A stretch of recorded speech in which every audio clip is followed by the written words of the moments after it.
Hello friends, welcome back to your own channel market Mantra the pulse of modern trading. आज है 16 मई, Thursday का दिन, Nifty का expiry. सो हम बात कर लेते हैं कैसा रहेगा हमारा एक्सपायरी का दिन, क्या ओपनिंग होने वाली है हमारी निफ्टी की और कैसा रहेगी आज मार्केट की चाल। सो अगर हम बात कर लें अभी किन किन फैक्टर्स पर हमारा मार्केट रिएक्ट करने वाला है। सो रिकॉर्ड हाई पर है यूएस मार्केट, बहुत ही स्ट्रॉन्ग सपोर्ट हमें मिल रहा है यूरोपियन मार्केट से, और सेंचुरी के साथ गिफ्ट निफ्टी और निफ्टी ओपनिंग देने के लिए हैं तैयार। सो स्ट्रॉन्ग ओपनिंग बायस मेंटेलिटी के साथ में निफ्टी तैयार है एक गैप अप ओपनिंग देने के लिए। सो देखना ये होगा कि क्या निफ्टी 22,500 को और बैंक निफ्टी 48,500 को आज पार करता है या रहता है इस दायरे के रेंज में। अगर हम बात करें कि क्या क्या पॉइंट्स हैं डिस्कशन करने के लिए और किन किन पॉइंट्स पर आज मार्केट रिएक्ट कर सकता है। सबसे इम्पोर्टेंट तो है सीपीआई का डाटा। अभी जो सीपीआई का डाटा था वो 3.5 एक्सपेक्टेड था, जो कि एक्सपेक्टेशन के अकॉर्डिंग ही आया है। डाउ जोन्स लाइफ हाई पर है नियर 40,000 के आसपास, लेकिन जो कोर इन्फ्लेक्शन है जो अभी है वो 3 साल की लोवेस्ट पर है। एक्सपेक्टेड थी कि 3.8 आएगा, लेकिन आई 3.6, मतलब घटकर आई है। जो हमारे पावल साहब था जिनका कंसर्न था कि महंगाई, जो कोर महंगाई दर है वो घट नहीं रही है, वो नहीं घट रही है, तो फिलहाल देखा जाए तो 3 साल की लोवेस्ट पर है और पहली बार घट कर आई है। तो कहीं ना कहीं यही एक रीज़न है कि कल डाउ जोन्स ने अपना लाइफ हाई टच किया है। लेकिन हमारे लिए एक चिंताजनक बात यह भी है कि जो एफ है उनका कंटिन्यू 10th डे उन्होंने सेलिंग करी है। उन्होंने एक तरह से भारत छोड़ो आंदोलन ही शुरू कर रखा है। और इसी से मैंने कुछ इंपॉर्टेंट डाटाज भी आपके लिए लेकर आया हूँ। अभी 12 साल के हाईएस्ट वॉलेटिलिटी शो कर रहा है मार्केट। और अगर हम एफ की बात करें तो एफ हाईएस्ट शॉर्ट पोजीशंस पर हैं। 2012 के बाद में ये सबसे बड़ी शॉर्ट पोजीशंस एफ ने बना रखी है। यही एक कारण था कि अमित शाह को 2 दिन पहले आना पड़ा था। कुछ उन्होंने कोशिश किया था कि चीज़ें क्लियर हों, साफ हों, लेकिन हकीकत तो यही है कि एफ ने जो कॉल और पुट का जो गैप है वो लगभग लगभग 2,13,224 पुट के कॉन्ट्रैक्ट्स खड़े हैं मार्केट में। इसलिए मुंबई ने भी रिपोर्ट किया है कि एक शॉर्ट पोजीशंस एफ की तरफ से इंडियन मार्केट में बनाई गई है। अगर हम बात करें अप्रैल से लेकर टिल डेट तक, तो एफ ने लगभग लगभग 400 अरब डॉलर की सेलिंग करी है। तो ये सेलिंग क्यों करी गई है, इसका एक्चुअल रीज़न तो किसी के पास नहीं है। कुछ मैथमेटिशियंस का ये अंदाज़ा लगाना है कि एफ थोड़े कॉशियस हैं, कि वो वेट कर रहे हैं कि रिजल्ट्स कैसे आएंगे, क्योंकि अभी आउट ऑफ 7 चरण जो इलेक्शंस होना है उसमें से 4 चरणों में इलेक्शंस हो चुका है। रिमेनिंग 3 चरण अभी इलेक्शंस के बाकी हैं। तो देखना होगा कि रिजल्ट्स कैसे आते हैं। उसी के बेसिस पर कहीं ना कहीं मार्केट रिएक्ट करेगा। और एक ये भी है कि इस बार वोटिंग एज कंपेयर, जो लास्ट ईयर की कंपैरिजन में वोटिंग काफ़ी कम हुई है। तो ये भी नहीं पता कि ये जो वोटिंग कम हुई है इसका बेनिफिट अपोजिशन पार्टी को मिलेगा या जो रनिंग पार्टी को मिलेगा, डोंट नो। अभी इस पर कुछ भी कहना मुश्किल है। अगर हम बात कर लें कि हमारा मार्केट किन किन चीज़ों पर रिएक्ट करेगा, तो जो मेन चीज़ें वो है रिजल्ट। जो रिजल्ट्स अच्छे आएंगे उनको मार्केट रिवॉर्ड देगा, और जो रिजल्ट्स खराब आएंगे उनकी अच्छी खासी पिटाई हमें मार्केट में देखने को मिलेगी। तो अगर हम बात करें डिक्सॉन की, तो डिक्सॉन के रिजल्ट्स बहुत खराब आए हैं, तो इसके धुलाई आज हमें देखने को मिल सकती है। ब्रजर, LIC फाउंसिंग, IEX, इनके रिजल्ट्स मिले जुले आए हैं। तो देखना होगा कि इसमें कितना क्या करेक्शन आता है।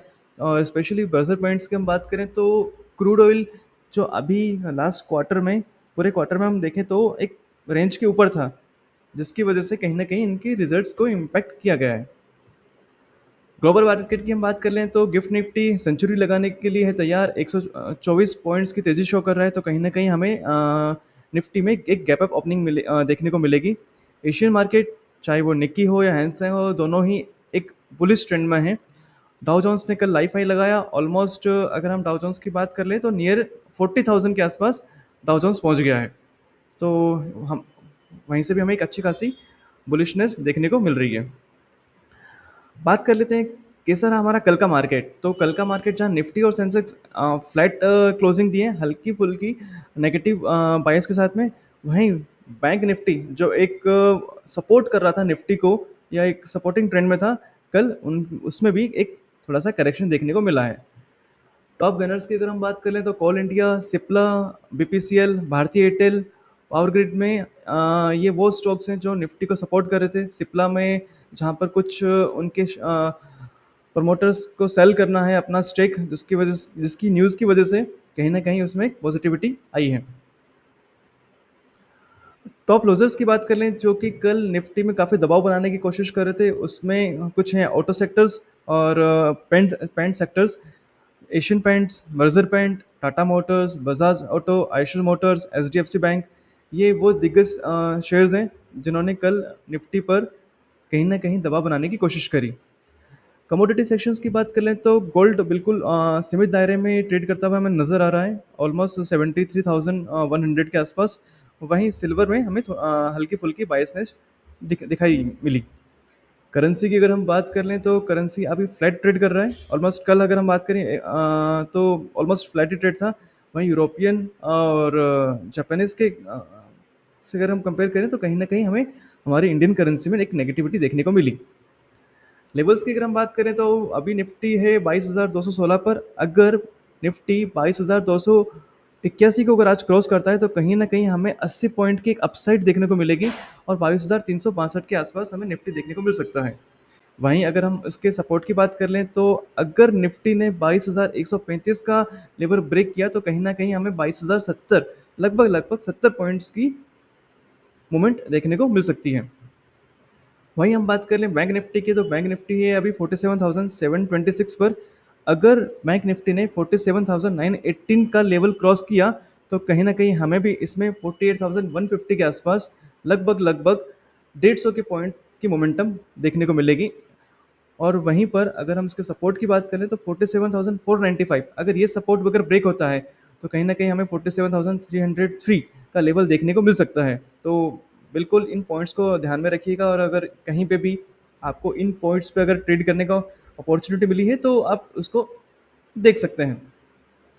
हम बात कर लेते हैं हमारे एफ और डी की। तो हालांकि एफ और डी पे हमने डिस्कशन कर चुके हैं कि एफ का कंटिन्यू 10th डे सेलिंग है और उन्होंने $4 अरब का सेलिंग कर चुके हैं वो अप्रैल से लेकर टिल डेट तक। निफ्टी की अगर हम बात करें तो निफ्टी का ये रेंज बहुत इंपॉर्टेंट है, 22,500, और एक इम्पॉर्टेंट सपोर्ट है उसका लगभग 22,000 के आसपास। अब बस हमें ये देखना होगा कि जब तक ये इस रेंज में है ठीक है, अगर इस रेंज को ब्रेक करता है 22,000 के अगर नीचे आता है फिर तो एक चिंताजनक चीज़ है जो हमें थोड़ा सा कॉशियस रहना पड़ेगा। मेरा फेवरेट सेगमेंट कि कहाँ पर चल रही है एक्यूमुलेशन, तो कोटक महिंद्रा बैंक के रिजल्ट्स बहुत शानदार आए थे और अभी थोड़ा बहुत करेक्शन देखने को मिल रहा है। तो वो शेयर्स जिनके रिजल्ट्स अच्छे आए हैं और न्यूज़ नेगेटिविटी की वजह से या थोड़े से नेगेटिविटी की वजह से जिसमें करेक्शन हो रहा है, तो कहीं ना कहीं एक अच्छा अपॉर्चुनिटी है उन शेयर्स को बाई करने का। जिस उसमें से एक है कोटक महिंद्रा बैंक। अगर हम लास्ट 5 डेज का डिलीवरी परसेंटेज देखें तो ऑलमोस्ट 72% के आसपास है। तो देखिए कि कितना अच्छा एक्यूमुलेशन चल रहा है। H C L tech, Infosys, H D F C bank, ये वो शेयर्स हैं जिनके रिजल्ट्स अच्छे आए हैं और कहीं ना कहीं उनमें हमें एक एक्यूमुलेशन देखने को मिल रहा है। F I S D I S की बात कर लें तो जहाँ पर एफ आई एस ने कल 2,832 करोड़ का माल बेचा, वहीं डी आई एस ने लगभग 3,780 करोड़ का बाइंग किया है। लेकिन इंपॉर्टेंट चीज़ ये है कि एफ आई एस ने इंडेक्स फ्यूचर्स भी शॉर्ट करे हैं लगभग लगभग 2,000 करोड़ के, और एफ आई एस ने स्टॉक फ्यूचर्स भी सेल करे हैं लगभग लगभग 3,000 करोड़ के आसपास। तो एक बड़ी हमें सेलिंग्स दिखाई देने को पड़ रही है एफ की तरफ से। अगर हम ऑप्शंस की बात करें तो ऑप्शंस जनरली एफ हेज करने के पर्पज से लेते हैं। कई बार ऐसा होता है कि वो कैश मार्केट में और फ्यूचर्स इंडेक्स हो या फ्यूचर्स स्टॉक्स हो उसमें वो सेल करते हैं, लेकिन ऑप्शंस में वो बाइंग कर लेते हैं। तो ऑप्शंस का हमें कहीं ना कहीं ग्रीन देखने को मिलता है, बट एक्चुअल में वो सिर्फ एक हेजिंग पर्पज के लिए होता है। अगर हम बात कर लें निफ्टी की, जहाँ अगर हम पुट कॉल रेशियो की बात करें तो निफ्टी में जो सबसे ज़्यादा कॉल राइटिंग हुई है वो है 22,500। जैसे मैंने आपसे स्टार्टिंग में ही आपको लेवल डिस्कशन किया था कि क्या निफ्टी आज 22,500 को क्रॉस करेगा। क्योंकि 22,500 पे अच्छी खासी कॉल राइटिंग हो चुकी है। अगर ये 22,500 को अगर क्रॉस करता है तो फिर तो खुला नीला आसमान, हमें एक अच्छी खासी रन अप देखने को मिल सकता है। मे बी शायद हम भी वापस 52 वीक हाई को टच करें। रिजल्ट्स की अगर हम बात कर लें तो आज कुछ इंपॉर्टेंट रिजल्ट्स आ रहे हैं जिन पे रखनी है हमें नज़र। इसमें Mahindra and Mahindra, Hindustan Aeronauticals, GAIL India, Vodafone Idea, Info Edge और Solar Industries, Biocon, Motherson Sumi, ये कुछ इंपॉर्टेंट रिजल्ट्स हैं। कल के रिजल्ट्स हम ऑलरेडी डिस्कशन कर चुके हैं, और उसके अलावा अगर हम बात करें कुछ और रिजल्ट्स की, तो जहाँ पर पावर फाइनेंस का रिजल्ट हमें काफ़ी अच्छा देखने को मिला है, तो कहीं ना कहीं आज मार्केट इन्हें रिवॉर्ड कर सकता है। मैनकाइंड फार्मा अच्छा रिजल्ट है। जिंदाल स्टील का रिजल्ट कुछ खास अच्छा नहीं आया है।